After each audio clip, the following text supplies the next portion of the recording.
Life goes on. Happy ending. The phone screen lit up next to me on the couch where he'd left it charging. I wasn't snooping, honestly. I just glanced over, bored, scrolling through my own feed. His phone was usually face down, always face down, but this time it wasn't. A text message preview showed just enough. A name I didn't know, Ashley, followed by 3 little heart emojis. My own heart did this weird stuttering thing, like it skipped a beat, then slammed against my ribs too hard, too fast. My breath caught in my throat. I stared at the screen, trying to make sense of it. Maybe it was a cousin, maybe a work thing. He mentioned an Ashley from accounting, didn't he? But the hearts felt wrong. Intimate, wrong. My hand felt shaky when I reached out just to tap the screen awake again, hoping the preview would vanish, proving I imagined it. But it was still there, solid, real. Ashley. I felt cold suddenly, even though the heating was on. The room seemed too bright, too quiet, except for the frantic pounding in my ears. I didn't touch the phone again. I just sat there, frozen, staring straight ahead at the muted TV screen, seeing nothing.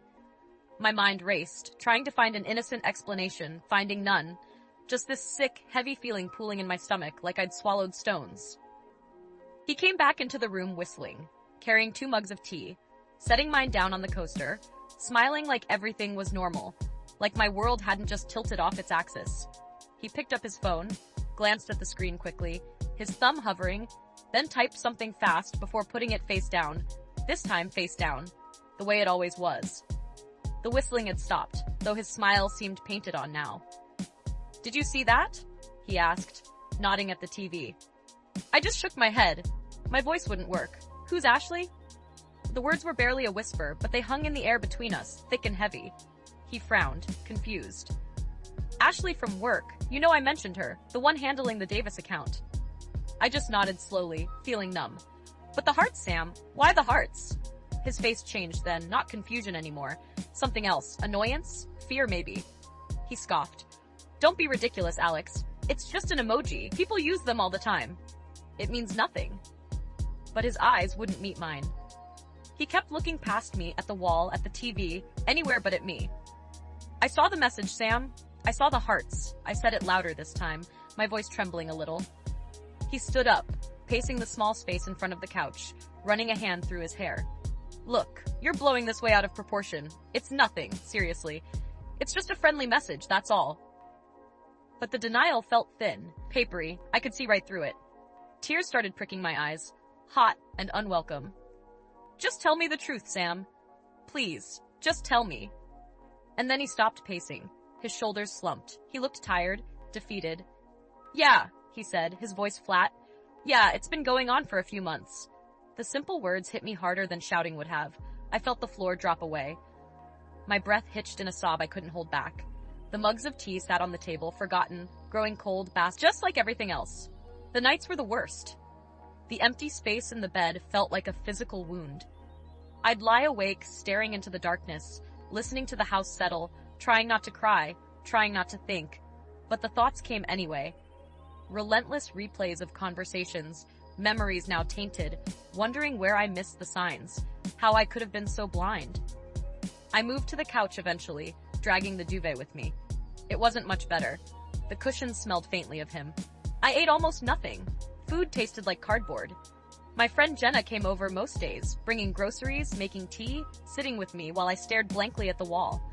She didn't push, just talked about her day, her kids, stupid TV shows, filling the silence. I was grateful, I think. Sam moved his stuff out while I was at work one day. Jenna stayed with me.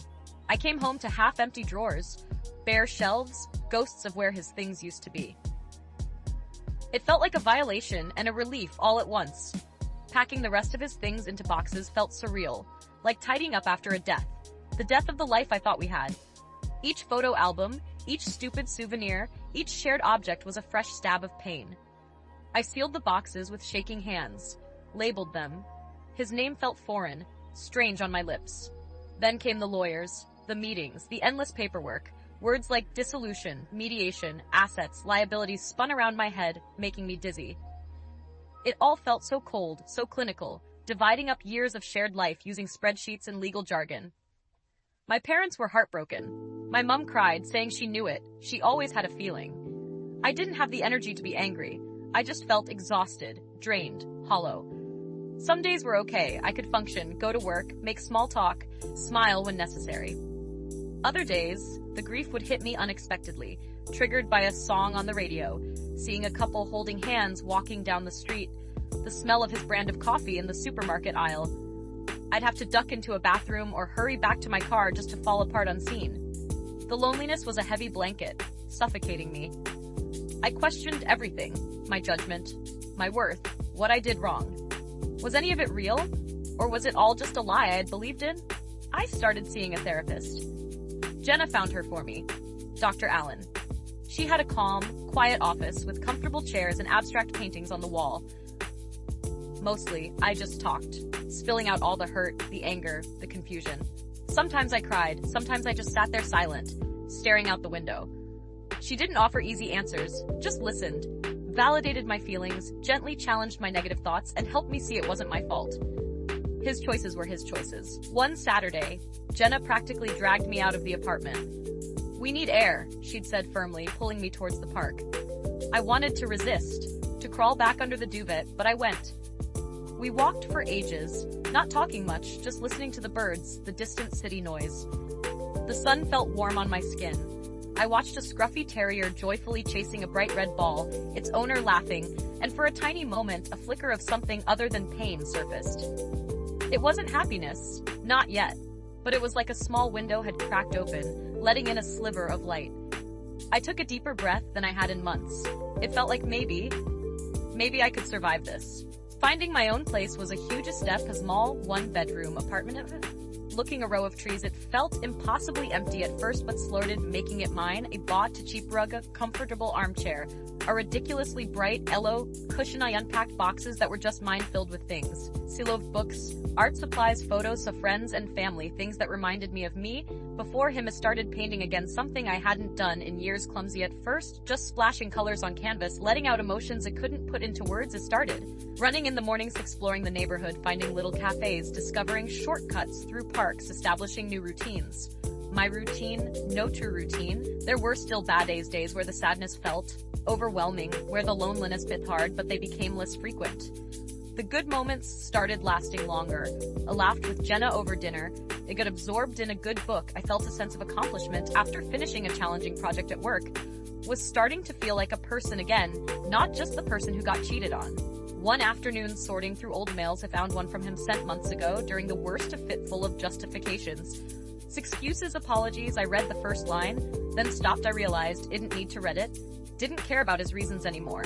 Understanding why wouldn't change what happened. It wouldn't fix the pain. It wouldn't give me back the years. I highlighted the email and hit delete. The anger that used to burn so hot had cooled to embers. I could look back. Now not without sadness, but without the sharp, visceral agony. The past was the past. It couldn't hurt me unless I let it. This infidelity wasn't a reflection of my worth or desirability. It was about his weakness. His choice, his issues, not mine. Accepting that felt like setting down a heavy weight I hadn't realized it was still carrying. Last month, I went camping with Jenna and a couple of other friends up in the mountains. We hiked during the day, cooked simple meals over a portable stove, and told stupid stories around the campfire at night. Away from the city lights, the stars were incredible. Fiercely bright, scattered across the black velvet sky like spilled diamonds. I leaned back in my camp chair, sipping lukewarm hot chocolate, listening to the comfortable murmur of my friends' voices, the crackle of the fire, the chirping of crickets in the darkness, and I felt this deep sense of peace settle over me. It wasn't forced, it wasn't pretending, it was just there, quiet, steady, real.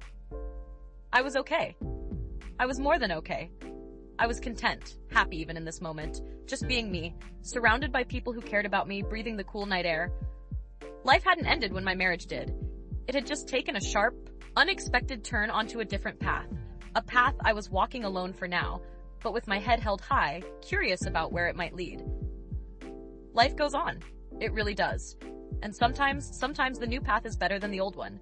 You just have to keep walking to find out.